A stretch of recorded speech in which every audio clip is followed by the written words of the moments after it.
Monday morning. Well, actually, some places it's Monday morning. It's that Monday afternoon here, but it's Jim and it's Amadeus. And what a week it has been. What a weekend it has been. Amadeus, glad to see you back from first, the illness, which I'm glad to hear that you're back from, and then of course the little sojourn up to the North Country where you had some craft beer and some rather interesting tasting liquors. You can pass on our pre-show when you talked about some of the unique, I guess would be a better way of putting it, possible concoctions that you had a taste of. Yeah, Jim, it's good to be back. Feeling much better. I've trekked back from the North Pole now with my dill pickle vodka and peanut butter whiskey that they were so lovely putting together up there at the distillery. So, yeah, lots going on there. But yeah, it was a very very action packed weekend for sure. Just fun with the sports and with everything up north where I was. So. Yeah. It's good to be back in the rhythm. All the leagues come back now. Well, I got to tell you, it was a crazy weekend of watching. I mean, you almost could watch, soccer from, 8 in the morning till after midnight, over the weekend, and that's not something normal, but it's starting to become normal, and in your absence, the Messi train continues. It's rolling, and it's rolling into the semifinals. And then I think probably to me and I really look forward to your assessment of this, but just to look out and to see a Final Four of the women's with Australia in it, in England, I think that's a lot of fun too. Yeah, 100%. Who would have thought the hosts would make it all the way to the semifinals? This is history in the making for them. Mm-hmm. But yeah, definitely there's been a few shocks so far. So Australia, I believe they're playing. Actually, I haven't even. They're playing England, I believe. Yeah, they are playing England. Them, and then it's Spain and Sweden in the other one. Uh-huh. And yeah, I was shocked to see Sweden kick Japan out. I did see a bit of that match. That was definitely a shock. I thought Japan was one of the better teams, but Sweden, man, they had the speed to match Japan, and they also had the physicality. So all credit to them. Spain, I think, is definitely going to struggle with them. They did need extra time to get past their last match there. So definitely going to be interesting to see what happens. That one's at 4 a.m. Tomorrow morning, or tonight, however you want to call it. But right. While everybody is sleeping, that'll be the one that everybody will watch. Set your alarms now. Yeah, that's one. If you're on the east, you're just waking up for work and can catch that one. Or if you're on the west, that's going to be a very late night for you at 1 a.m. So definitely some interesting stuff. And then the next day will be Australia and England. But yeah, I'm curious to see what happens there, because England, they beat Colombia 2-1, but still they haven't impressed at all in this tournament. They needed penalties to get by in the last round. And obviously, they beat Colombia 2-1, but it's not a convincing win in my book. And now they're going to be playing against Australia, who obviously has been in great form in this tournament, but is also going to have 75,000 fans behind them, cheering them on. So it's going to be very interesting to see how this England team reacts to actually being at a disadvantage here, because they're pretty much the away team. Yeah, and it's, you can never underestimate the power of, I mean, you have to think that, all right, you're Australia, right? Nobody thought you were going to be there. And here you are in front of, like you said, all of your, the home country. You're jacked up to ridiculous level. and England, all the pressure's on them. I mean, Australia's playing with house money.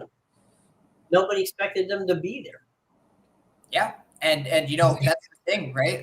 The USA was the favorite, and now they're gone. And England was the second favorite, so yeah, that makes England as the favorite to win it all now. So all the pressure's on them. You're the Euro Cup defending champions. You won the UEFA CONMEBOL Cup of Champions. So you're this very decorated team over the last year coming in now. And yeah, now you're going to be at a disadvantage. And keep in mind that Australia really has been missing their best player, Samantha Kerr, for most of this tournament. She did not play a single match in the group stage. I think she started to come in as a sub late in matches in these knockout stages. But really, we haven't even seen this dynamic attack when she's on the pitch. So if she gets the start in this match, then it'll be definitely watch out England, because I believe Lauren James still has one more match she's suspended for her red card. I have to double check though. I'm not sure if it was one match or two. Well, and the other part to this, which is amazing, is that you really have a Final Four that makes it fun. I think that if you're a fan, you want to see that. You really do want to see the Matildas in all their glory out there and having fun, because that, to me, that's where it's all about, right? You want all the best teams out there, and you want some Cinderella stories, and you got England, and you've got Australia, and you couldn't get two more. You couldn't get.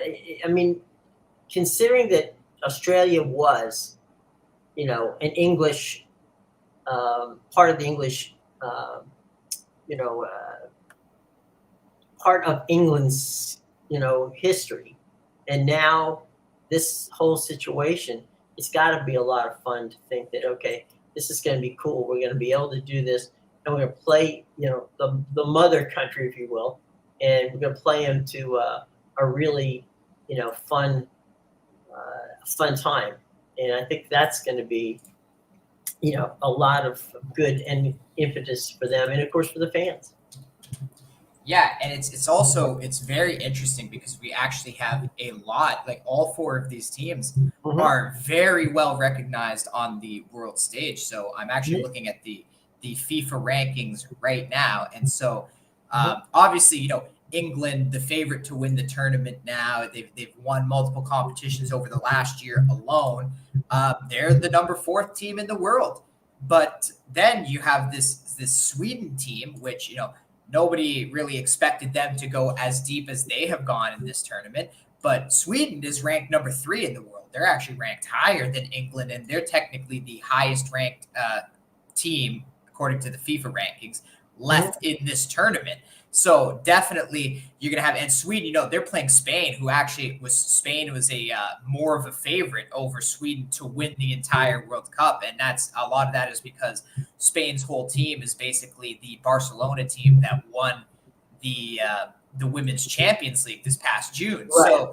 So they have a very strong team of women that play at the highest level in Europe. So definitely, Sweden is going to be a great match, and Spain is ranked 6th in the world. So right there between Sweden, England, and Spain, you have 3, 4, and 6. And then obviously Australia is the one left out. But even looking at the rankings, Australia is ranked 10th in the world. So these are still all 4 are top 10 teams. And Australia, even though, you have 3, 4, and 6 in the world, and then a little bit of a drop off to Australia, who's number 10. They also have the crowd on their side, so that kind of balances out that aspect a bit. So definitely, I think it's going to be a very competitive Final Four here. And I mean, the other part of it, we were talking about the crowd. Yeah, I don't think you can really underestimate what 80,000 people screaming, for the Matildas is going to be like. And knowing, how amped up the Australian fans get, even for like the tennis, we're talking about when one guy's playing for, in the in the Australian Open. And a lot of the time, it's not even an Australian. Right? Yeah. So this is going to be this is going to be a lot of fun. Yeah. Now they have their actual Australian women to get behind, and they've just been they've been killing it in the tournament so far. And I haven't seen a single match that didn't have, or a single Australian match that didn't have at least 76,000 fans in the building. Right. And everybody's going to be geeked out. And hey, you know what? Good on them. What about did you get a chance to see any of the weekend play as we got to see some of the Premier League get back into play? Yeah, I did try to catch a few of the games for sure. Early, since they were early in the morning, I was able to be up. You and the reindeer. Yes. Yeah, I was able to be up before a lot of the house because everybody was drinking. So I can wake up at 5 a.m. after a night of drinking. A lot of people can't, but congratulations to you. Yeah, actually, you know what? I could wake up earlier when I'm drinking, which is interesting. My body just doesn't like to sleep afterwards. But yeah, I did catch some of these games. It is very, very, very went the way I thought it was going to go. This Premier League. I started the season 5-1. Okay. We almost made it through 6-0, but had a little stumble in that last match yesterday. There was some disallowed goals, some shenanigans going on. I thought there was a few missed penalties, but that's okay. We also have a play up today at BigAl.com and PickAdvisor.com that anybody can go grab for the 3:00 match today. Obviously, Wolverhampton and Man United. So. That one is hopefully going to put us at 6-1. And, between Spain, France, and England, I had a 9-2 weekend because I went 3-1 in France and perfect 1-0 in La Liga. And yeah, the only loss I had in France was Montpellier, which they were winning 2-1 and blew it in the 91st. Then they screwed the pooch. Always one of those late goals, Jim. And they didn't have. I mean, I watched some of that game. I watched the last part of it. And it's like they didn't have to give that up. I mean, that was just plain out stupid. And about like 5 minutes before that equalizer, there was a chance that the guy had right in front of the net. And he was all by himself. He could have made it 3-1, and he just missed the far post. Yeah. And that would have been the dagger right there. I don't think Le Havre scores the second goal with that match goes 3-1 right there with about 5 minutes to go. But yeah, I was disappointed. Le Havre, they're a newly promoted side. Right. Come on, Montpellier. You're supposed to welcome them to Ligue 1. You don't welcome them with a draw at home. Right. Thanks for nothing. Yeah, you're supposed to really just smack them around like we saw Brighton welcome Luton Town over the weekend. Nice 4-1 win there, and they lost. Their two best players, Caicedo and Mac Allister. So they're still slapping teams. It's like we're just gonna let this go now. So or even the Man City match on Friday, right? Welcome back to the Premier League, Burnley 3-0. Yeah. It's like we've seen enough there. Okay, too much. Yep. Too much. So yeah, but at the end of the day, right? I mean, we still have a long slog to go. Yeah, we're not even through match day 1 yet, right? Still going today. I see we have some technical difficulties, but yeah. Still on that match day 1 for sure. So long way to go. We're not even done the first week of the season here, but just waiting for Jim to come back here. Obviously having some technical difficulties until he gets back. You can check out. Oh, there he is. All right. Sorry, what happened is I hit the wrong button as I was trying to get the information that we were dealing with. As I clicked on. It's like, oh, wait a minute, that's not the one I wanted to hit. Yeah, it's been nuts. I mean, it's been a fun opening weekend, but there's still a lot of players that we don't know what's going to happen. And I think that's where, we've been pushing Neymar to Miami, and I've read in a story this weekend that literally they don't. Paris Saint-Germain doesn't know what to do with him. It's like they don't want him, but they don't know what to do with him because nobody else wants him. And I mean, in cases like that, I don't think they're going to get stuck with him. But at the end of the day, I think that's going to come down way late down the path. So we'll find out if Neymar is staying in Paris or if maybe he can be coerced to Miami or what's going to happen. But he doesn't look like he's going to stay there long.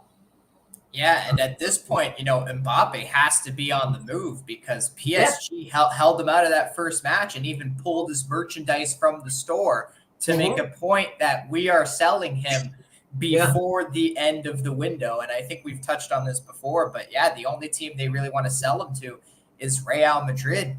And Real Madrid knows they can get him for free next year, but they're considering paying the 100 million euros to get him 1 year early just to send a message to the rest of Europe that, that would don't mess with us. We're here to play. That would definitely send a message. What do you think? You think he'll go? He definitely wants. If they're moving his merch out of the store, that's kind of a as long as he doesn't get locked out of the locker room, then that might help. But that's a precursor when you go to the store and you can't find an Mbappe jersey. Yeah, and he definitely wants to leave, right? Like he's absolutely going to Real Madrid next year when his contract expires 100%.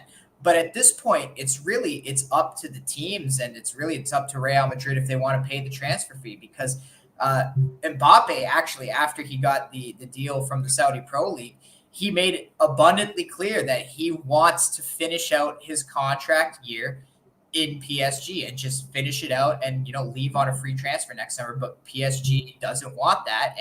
And ever since he said that, that was when they made the decision to, we're going to pull your merchandise and we're going to sell you because we know you're leaving and we might as well make some money off you because you're the best player in the world. Right. And so at this point, he has no choice. He actually wanted to finish out his contract at PSG, and PSG basically said, screw you, you're going to leave. So we need to make some money here. We're going to sell you to Real Madrid a year early. But it's all up to, I would say the ball is in Real Madrid's court, because if they're willing to shell out the cash, PSG will gladly sell him.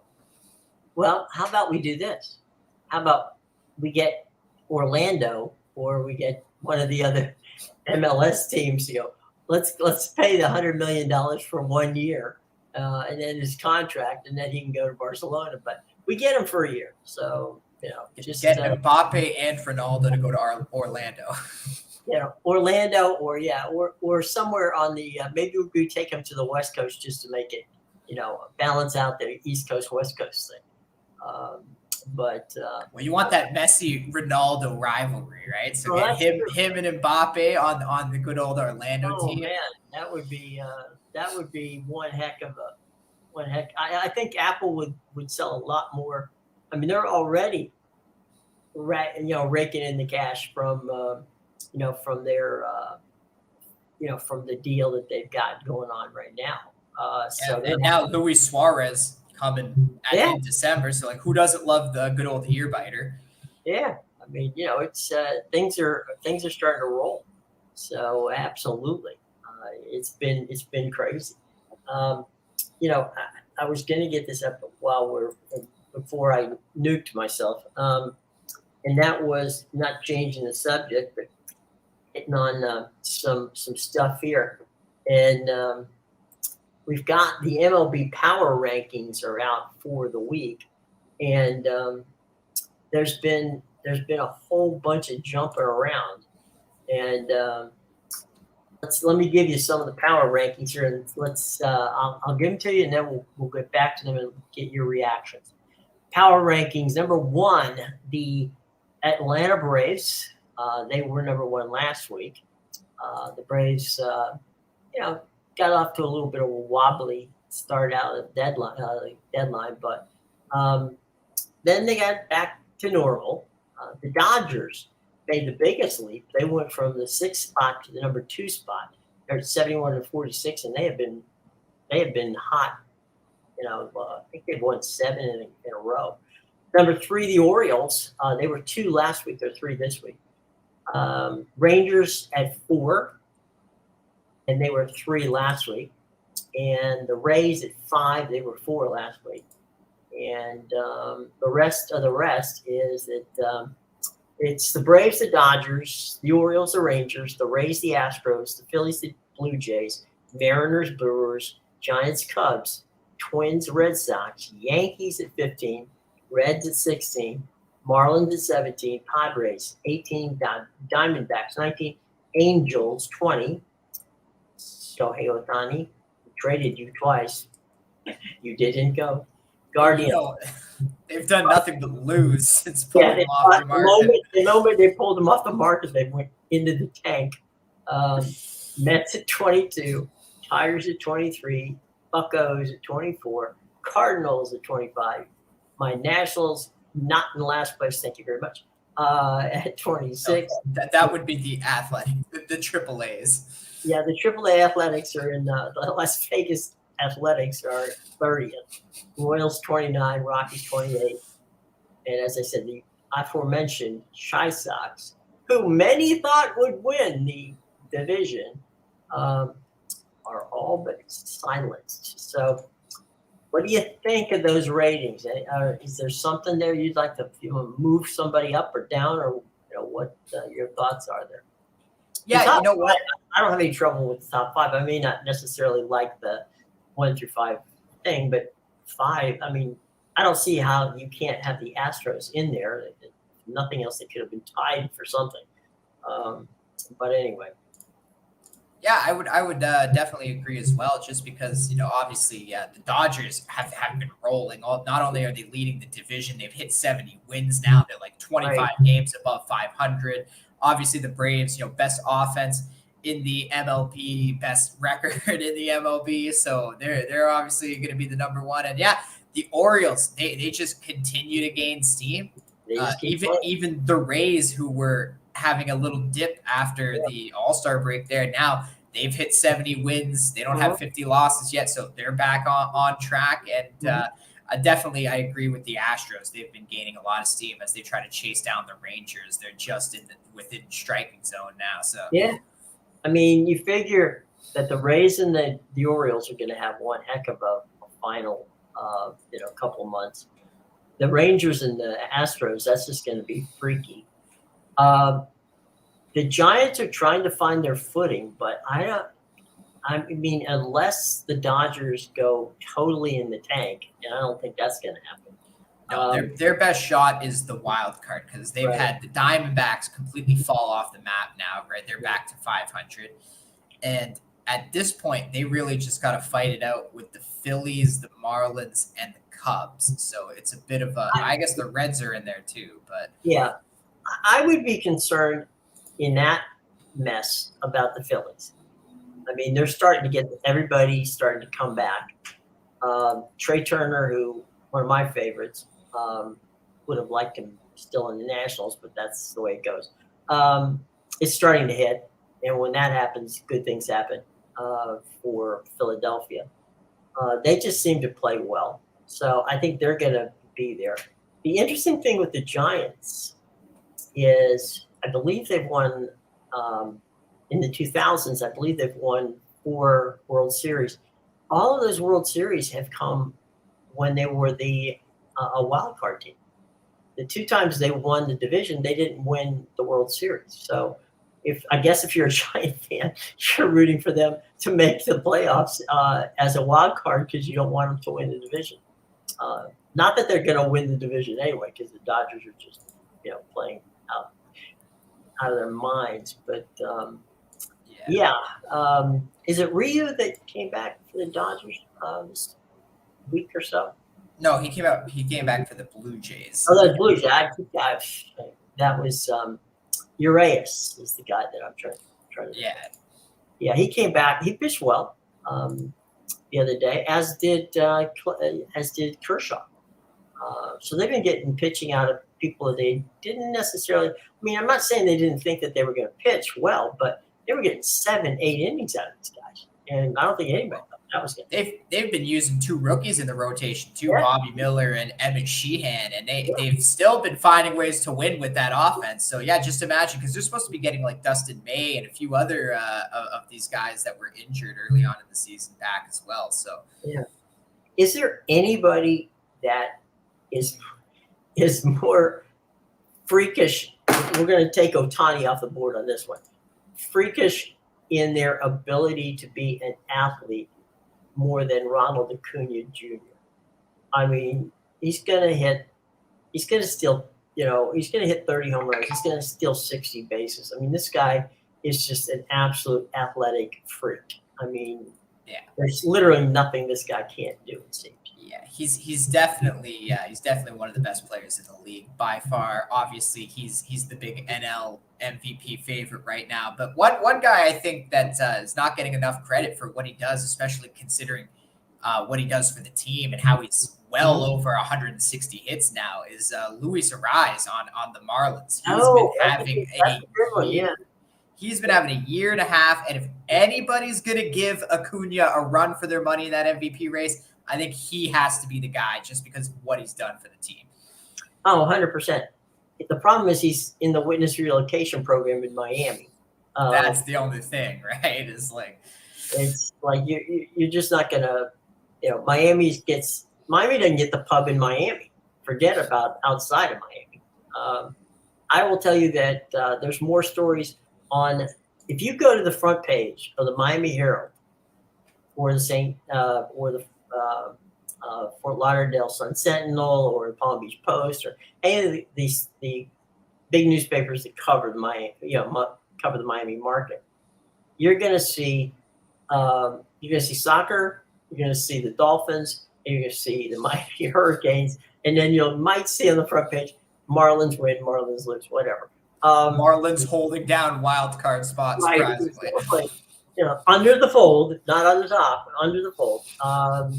Yeah, it's not. Nobody's leading the news with it in the sports departments. Yeah, definitely Messi and the Dolphins are just dominating that. It's like crushing it. It's like more people are out there with their Tua jerseys. And I swear to God, if University of Miami, the Hurricanes, the U, starts winning a couple of games, then they'll get pushed down even further. And God forbid that the Heat start up, their spring training soon enough. Especially if they pull off that trade for Dame. Oh yeah, that will. The Marlins will be on page 6 of the sports section. Not even in the sports section. Jim. No, they'll just be along with the classified ads. Yeah. So, and so you're getting literally. This is a hilarious part of it.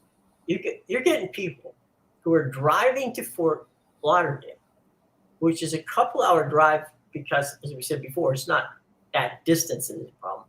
It's that traffic is a problem. It's always the traffic. It's always the traffic up 95 because you got like 6 people driving 20 miles an hour that are visiting from New York State. Anyway, you got all that traffic. You get up there, they're outdrawing the Marlins by almost double. And so you're sitting there going, and that's a small part. So, you can imagine what it's going to be like when the new park opens next year. The Marlins will be lost in obscurity. So it doesn't really matter how well they play. Nobody's watching them. And it doesn't really matter because even if they somehow win the World Series for some strange reason, they're just going to blow the team up next year. Yeah, that's the Marlins way. It's the Marlins way. I think that that was his Huizinga when he owned it. When they won the World Series, he blew it up. I don't think that the group that's in there now would do that because the good news for them is in many ways is like Baltimore or Tampa Bay. They're a low budget team. They've drafted well. All of their major players are under control, which you want to keep them as long as possible. So I think from that standpoint, that's a good. If nothing else, they have a good core for going forward. They have some good pitching, I think, too. They do. They do. They were. I mean, look. If you look at how the one thing that sabermetrics has done in baseball, it's done nothing. I know a lot of people don't like sabermetrics. I don't. I mean, I appreciate what it all is about, but I also have the eye test and go, I'm not sure I believe that, but okay, you guys figured it out. So the sabermetrics thing has always, you're going to see teams that draft an inordinate amount of pitchers. And most of them are the sabermetric guys. Sabermetric guys are going to draft, in a baseball draft, they're going to draft probably, 2-to-1 pitchers over anybody else. And, they're going to stockpile those pitchers, and then they're going to weed them out one by one. And we'll see how that plays. But, keep an eye, even though they will likely trade them all, keep an eye on the Pirates next year. They got a bunch of guys, a really bunch of incredibly good young talent on that team. And they kind of, showed us a little bit of it at the beginning of the season. But then they got some guys banged up. And so they got another class coming. I also understand the kid who's leading the minor leagues in home runs is a shortstop that the Rays have got. He's 20 years old. I don't know where they're going to play him because they got shortstop. They got shortstop pretty much nailed down. All their players are so young too. Yeah, yeah. They don't have anybody old on that team. So I don't know where they're going to play him, but you got to get this guy up somewhere. Good luck getting the rookie in there when half your team is like literally. The oldest guy on your team's like 30 years old. You just got guys who literally been in the league for just like I a was few just trying to years. think I'm thinking that what it's got to be one of the pitchers has got to be the oldest guy in there. You got a couple of pitchers Probably. that's been around for a while. How about Eflin? Probably, maybe. Yeah, maybe because he was the new acquisition from Philly, right? So he's been around. I think Zach Eflin's been around. But, you can look at the same thing. The Orioles, they are playing ridiculous ball. And I think the oldest position player is Santander, and Santander is probably 28, 29. So and, that's why I never liked the Mancini trade last year because we saw what the Orioles were doing late in the season, right. And I had a feeling they would be, somewhat, they would carry that over into this year and be somewhat competitive. I didn't think they were gonna, come back from down 20 games and overtake the Rays, but all of a sudden, they're the best team in the AL East, and poor Trey Mancini, he left to go to a contender, and I think the Orioles might be, a contender from now on for the next few years.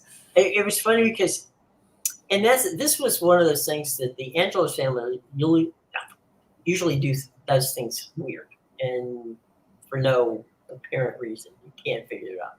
But in this case, the GM went to Trey and said, "Look, what do you want to do? You want to stay here, you can. But if you want to go, we'll find you a spot because, you never know how many more seasons you're going to play. And certainly, Trey Mancini, the story for those who don't know, he came back from cancer. He had all kinds of, elements and issues to get back from. And the fact that he was playing Major League Baseball after all that he went through was just, amazing. It was much like when Mario Lemieux had his bout with cancer and came back and played. So, I think the organization, and trust me when I say this, it doesn't happen often, did the right thing by the player.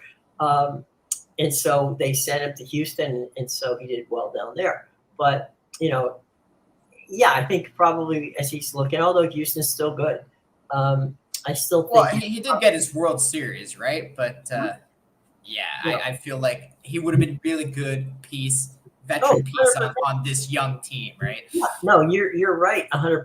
He would have been the guy who calmed everybody down in the locker room when things got crazy.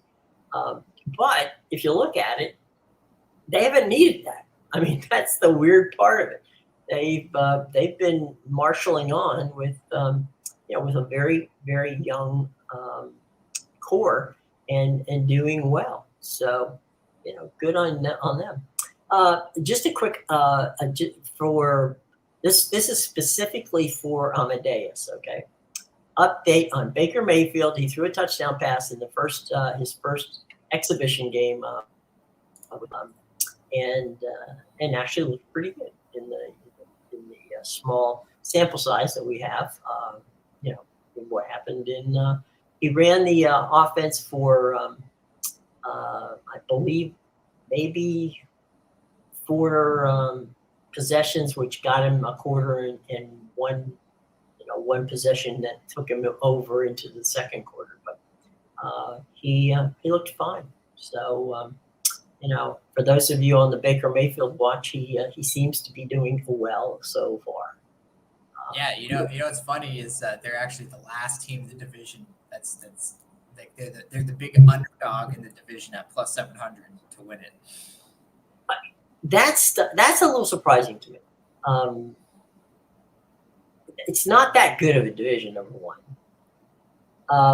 The only team, excuse me, in the conference that has a proven quarterback, and I'm leaving Baker out of this for the moment, is the Saints, because they got Derek Carr. Everybody else has got a question mark quarterback. How do you have the Carolina Panthers and the Atlanta Falcons ahead of the Bucs? I don't understand.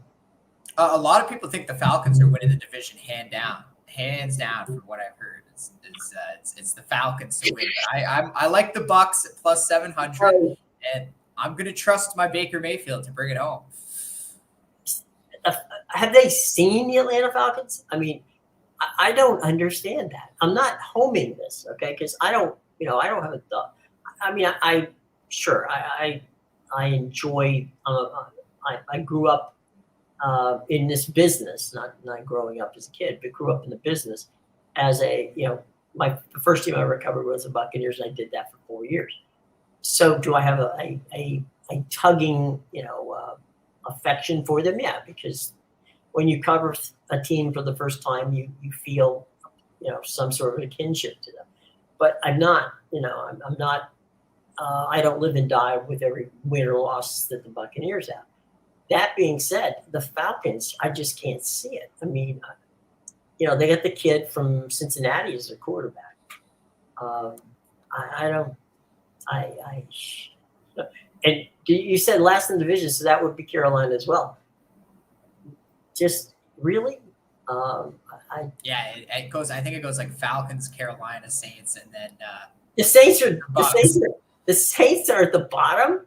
And no, the Bucs are at the bottom. Like it goes. No, I understand, but I'm saying the Saints are below Carolina and Atlanta. Yeah.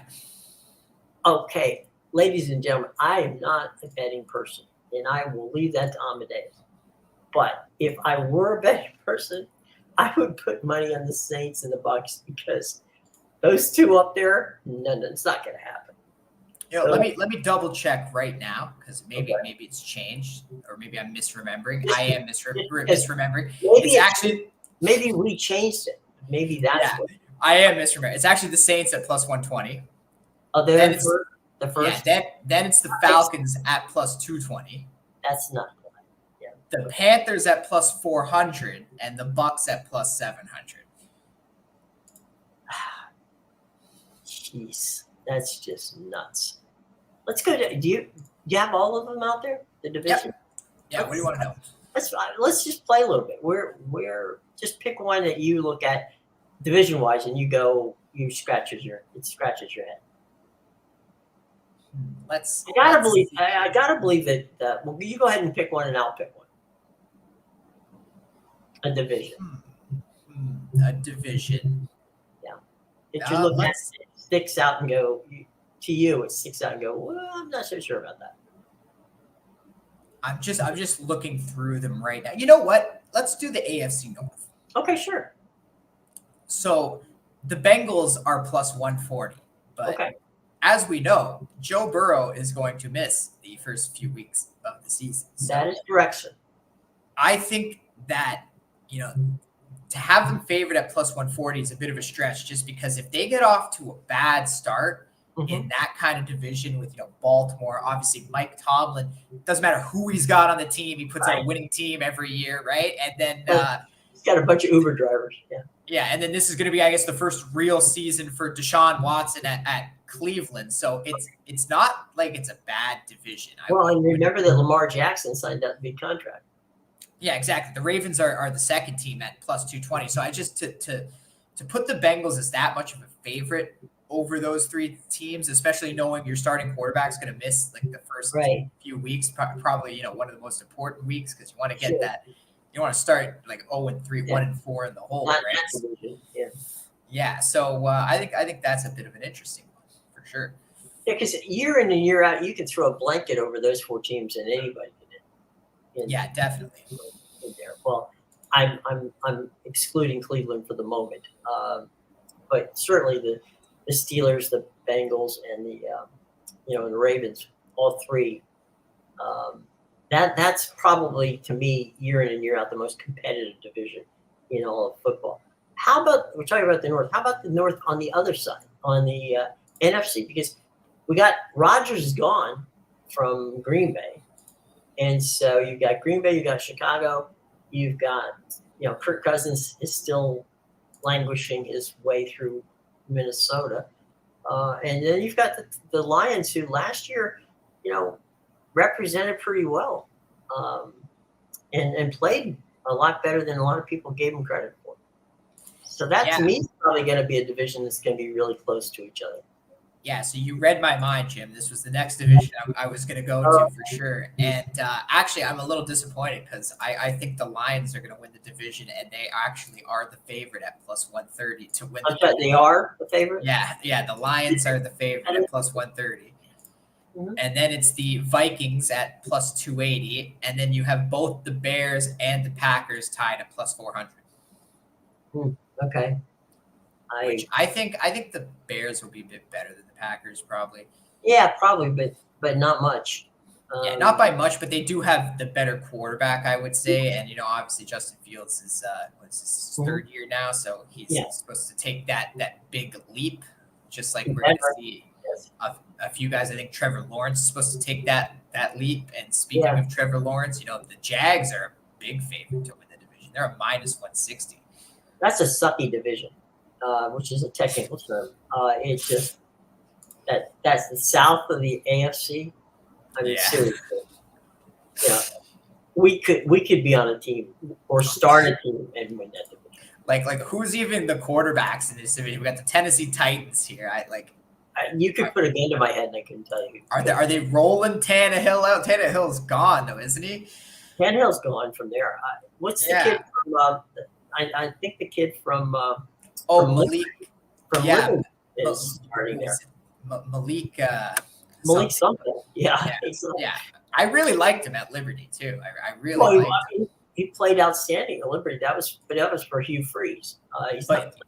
He only got like two games last year because Tennessee turned out to be a playoff contender, so they didn't want to risk putting their rookie in. Well, Derrick Henry, literally carried the load. But yeah, you gotta like what Doug Peterson and Jacksonville, is like. They actually did some good things on the defense, so you gotta like that. That's got to be a good deal. He's a great coach too. Yeah, he is. He was a good coach in New York. And speaking of that division, the Eastern Division of the NFC, please tell me, as they always are the Dallas Cowboys the darlings of the East, or is it Philadelphia, or is it New York, the G-Men? It can't possibly be Washington. It's Washington, Jim. Come on, new name, new future. Let's go. You're joking, right? I'm joking. Okay, fine. You had me drastically concerned. By the way, in the proverbial not for nothing category, the new owners of the team attended the first game, which is always nice, of the Washington Commanders, and they sat in the stands. Oh, nice of them to show up and They, as a fan. yeah, they showed up. They sat in the stands. They mingled with the fans. They signed autographs. And we're throwing Magic Johnson in that group of ownership group. They were talking to everybody. They didn't hide anyone.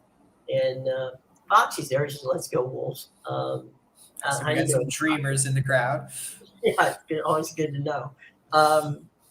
So I mean, there's been such disdain for the team, for the ownership, for anybody involved, that to actually see the fans excited again by a new ownership group that is going to invest in the team, I think is really, a positive sign.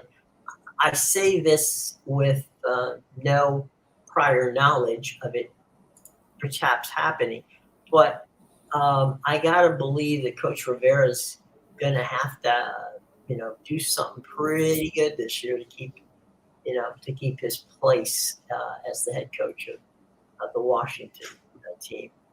So we'll see. Well, for one, I think he's got to realize when his team is going to get eliminated and which games, are must wins. Because that was pretty embarrassing last year when he was told by a reporter that you're eliminated, and he was like, "What? We are?" Yeah, I know the reporter too. Oops. And look, I got another. Ron Rivera's a nice guy. I always liked him as a coach. I thought he was great in Carolina. I got no, I'm not throwing shade on him, but I'm just saying you can't be in that division with, an improved New York Giants team and a happy Saquon Barkley, which makes it even easier to play. A Philadelphia team that didn't fall off any that I could see, and Dallas, who simply plays for the playoffs. Can you believe it? 1994 was the last year Dallas, won a Super Bowl, and that was Barry Switzer was the coach. He took Jimmy Johnson's team that was the famous Jerry heard.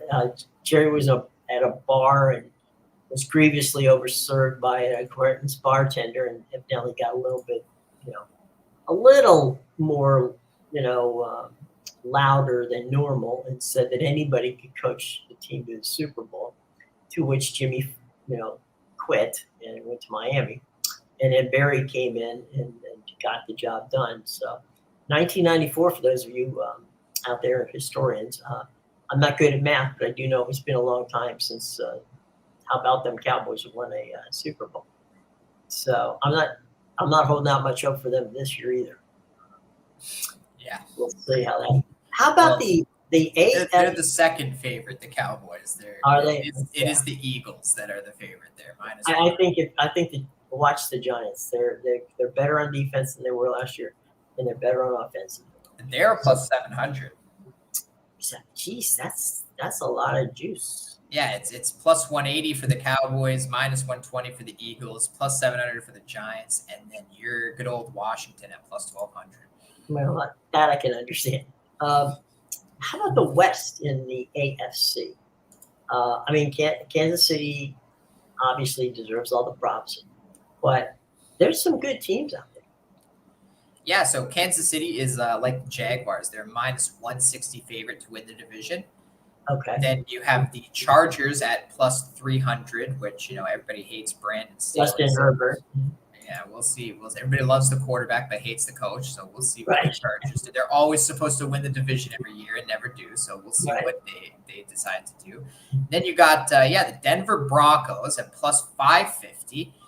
And, I'm disappointed to see this. The Raiders at plus 1,200 because the Raiders just picked up Jimmy Garoppolo to replace Derek Carr. And who's the coach? That's an upgrade. I agree. It is an upgrade. So what the hell? I mean, Yeah, and Jim, who's the coach of the Raiders again? that would be Sean Payton. No, it's Oh no, he's in Denver. He's in Denver. yeah. No, it's Josh McDaniels, and we got and who And has a relationship with Josh McDaniels? Jimmy owes much of the money that he has collected in the National Football League to Josh McDaniel, who He made sat him behind Tom Brady. Yeah, when Brady was hurt, who did Josh plug in there, and it was a plug and play. I mean, Came in and won 4 games. what you need? You want to win 4 games here? Give me the ball. So yeah, I and it's not like, and the Raiders still have those good wide receivers and Devontae Adams, who actually suffered a leg injury on Friday. Apparently, he avoided something very serious. So we'll see. We'll see if he's ready to go. Okay. So we go to the west of the NFC. I got my division. 49ers there, right? Yeah, minus 175, and actually, they are the biggest favorite to win a division on the board. That doesn't surprise me. And didn't they decide they're going with Brock Purdy, right? Yeah, if he's healthy. Yeah. Good decision, I think. Well, yeah, I think so too. Which is why they got rid of Garoppolo. I don't know if Brock's going to play in the first game, right? I mean, well, they still have Trey Lance, right? Yeah, they got Trey Lance. And I guess he'll be fighting for a job at that point. He'll get his starting position back. Yeah, Purdy will get the job. I was wondering if he's actually going to make it in time, but I guess so.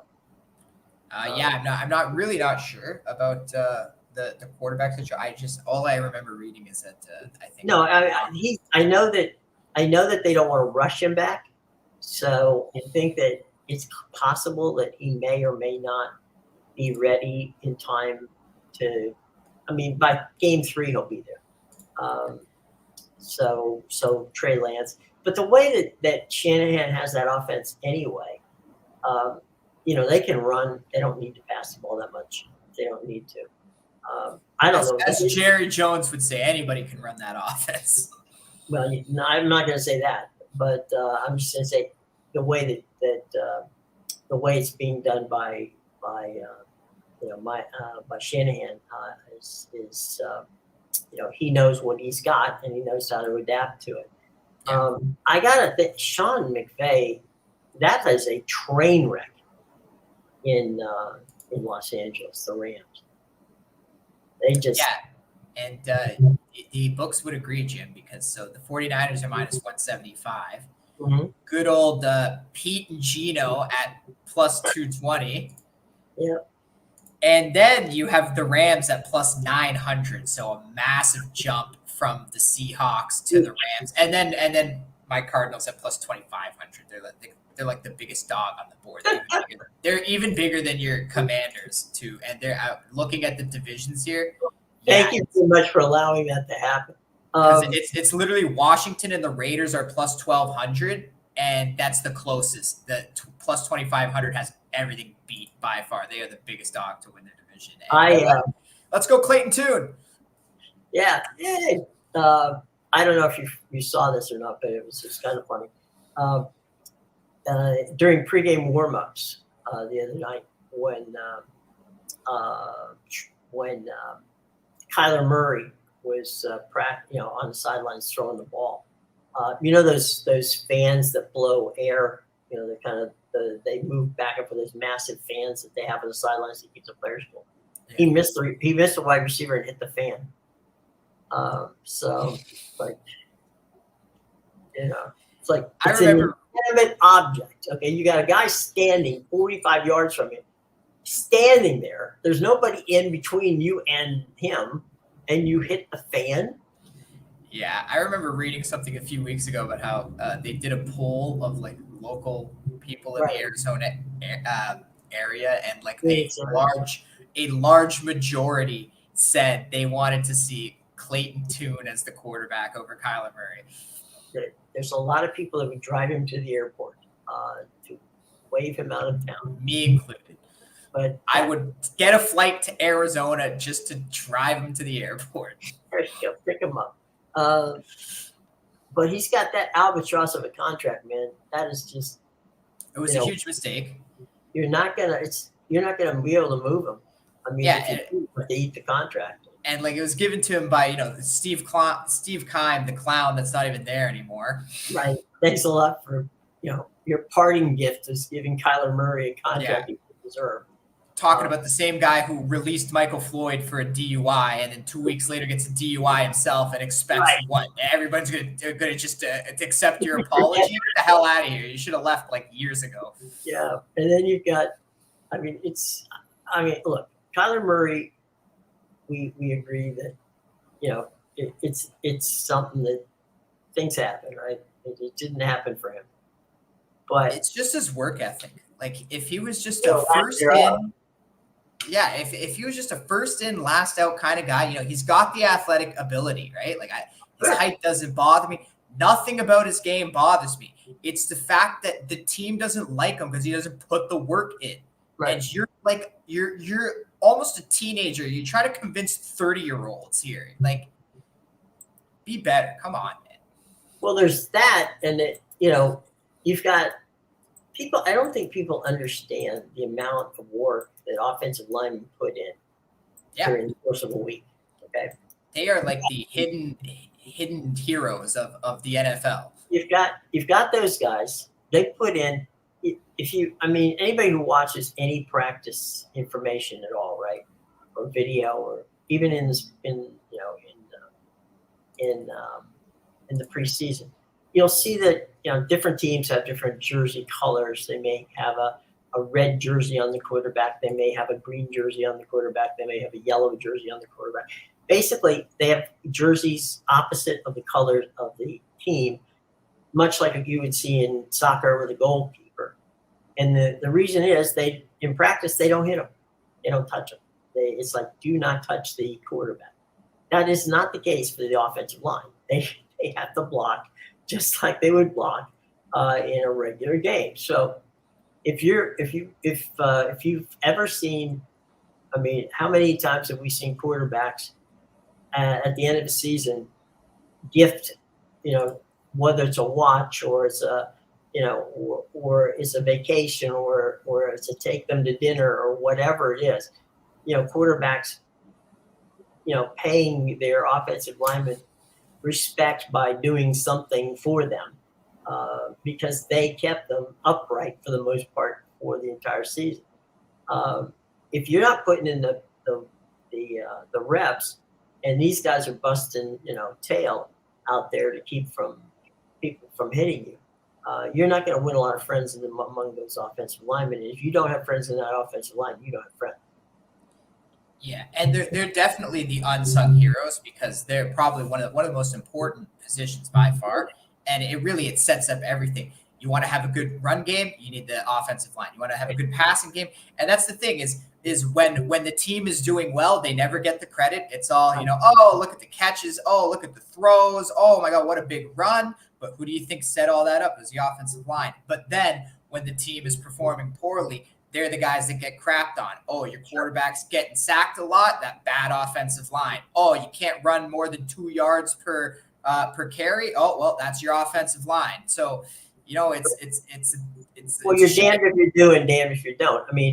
Exactly. You can have a quarterback, and we've all seen it, that holds the ball 7 seconds and thinks that the offensive line can hold the defense away from him for 7 seconds, and all of a sudden. He got a sack. Well, he got a sack because he held the damn ball for 7 seconds. The average of the winning team quarterbacks get rid of the ball in less than 4 seconds. Yeah. So anything plus 4, either they're running for their lives on a legitimate factor, or they just plain don't understand that throw the ball out of bounds and live to see another day. Yeah. Not take a sack. Sometimes everybody's just covered. Right. You can do a zero. I've seen that, and we understand it. You have zero, what's called a zero defense, which means everybody on the teams rushing. So that's not fair to blame the offensive line when you see everybody on the planet is coming at you. Yeah, That's 8-on-5. What are you gonna do, right. right? Not going to count. And they're also blitzing linebackers.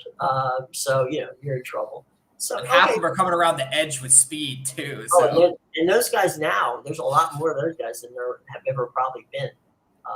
They got linebackers that can run down, the wide receivers.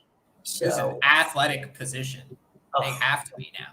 yeah, it is. Those edge rushers are, and they are just popping up everywhere. But yeah, you got to be careful with that.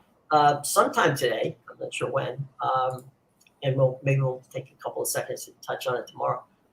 We will see the first Associated Press college football poll. I don't think it's a stretch to say that Georgia is probably going to be at the top of that poll. TCU number 2. Not so much. I don't think they're going to slide in there. If I had to guess, and it's really a guess, probably it's weird. The Associated Press, of course, is the coaches. It's not. So it's a writers' poll. Probably Michigan. I don't know why, but I'm just thinking they'll give it to Michigan. I'm thinking they're going to push it Alabama just down a little bit just to piss off Nick Saban. I think they might be in the top 4 this year again. I'm sorry, the same 4? I think they might be back in the top 4 again. Alabama. Oh, you mean Alabama? Yeah. I thought for a minute you were telling me that the Final 4 was going to be TCU again. No. We were making fun of that last week. That was an aberration. Yeah, no, I think Alabama's probably going to be back to their old ways. Yeah, Kirby Smart and his old boss. So yeah, that's going to be a barn burner in that regard. And we're only a year away from Texas and Oklahoma joining the thing, and I just can't wait for that because Texas has run the show in the Big 12 for a number of years now. They're just one of the other guys in the Southeastern Conference. So one team to keep a lookout for this year, and it pains me to say this as a Gator fan, is LSU. Brian Kelly's got a good football team down there at LSU. And they open the season against FSU in Orlando. So that's going to be a fun thing. One other make or break game for FSU. First game of the season. Yeah, if you're going to lose the first game, you build yourself back from that. And then you hope if you lose that game to LSU, you hope LSU goes and just, gets as far up in the standings as possible, because then that loss means less. Undefeated. Yeah, exactly. Well, you don't want to go undefeated, and you may end up seeing them again. But anyway, one other thing to keep a lookout for tonight when you wake up in the morning is that speaking of Florida State, they have threatened the ACC that they could perhaps leave the conference tomorrow. And really? They haven't gotten an invitation to any of the other conferences, but they feel that they are not receiving enough money. And tomorrow, the 15th, is the deadline. If you are, and by the way, for those of you who follow Amadeus and I, know how much we love fax machines. You don't have to fax it in. You can go ahead and make the phone call, or email or text. That they may leave the Atlantic Coast Conference again without any particular landing spot. So they have to, obviously they would have to play this year, because that would not be for the deal. But they're considering buying themselves out. Now, if they buy themselves out and become a free agent, that may open the door for, if they are capable of pulling that off, that may open the door for a number of conferences to say, all right, let's go free agent. And then you may have as many as 20, 30 teams that that decide, let's form our own league, or let's form our own division. So, whatever happens tomorrow could be cataclysmic to what goes on from this point forward in college football. So tomorrow, keep an eye out for whether or not Florida State issues that ultimatum to the Atlantic Coast Conference, saying we're going to put up $120 million and leave the conference. One thing they did do is they protected the school from potential lawsuits by off-boarding the athletic department, and it became a wholly owned entity of Florida State. So they can be sued, but the university can't. So, it's what we like to call in the business billable hours from that standpoint. So keep an eye out for that tomorrow. So, and we'll bring any information to you as we find it. Tell people where they can spend time investing their time and effort in finding out what you, my friend, are doing. Yeah, you get my plays at bigal.com and pickadvisor.com. Like I said, 5-1 start to the Premier League. 1-0 in La Liga, 3-1 in Liga, and there's nobody better to get your plays from with this with European football right now. It is just, I am on fire. So go check that out. The Premier League play has already started, but I got a few others. I got a La Liga. I got some Brazilian action for later tonight, and obviously we got the MLB. So go check that out at bigal.com and pickadvisor.com. All right, everybody. For Jim and for Amadeus, saying have a good Monday. We will see you tomorrow, same time, 2 p.m. right here. Until then, have a lovely day, guys.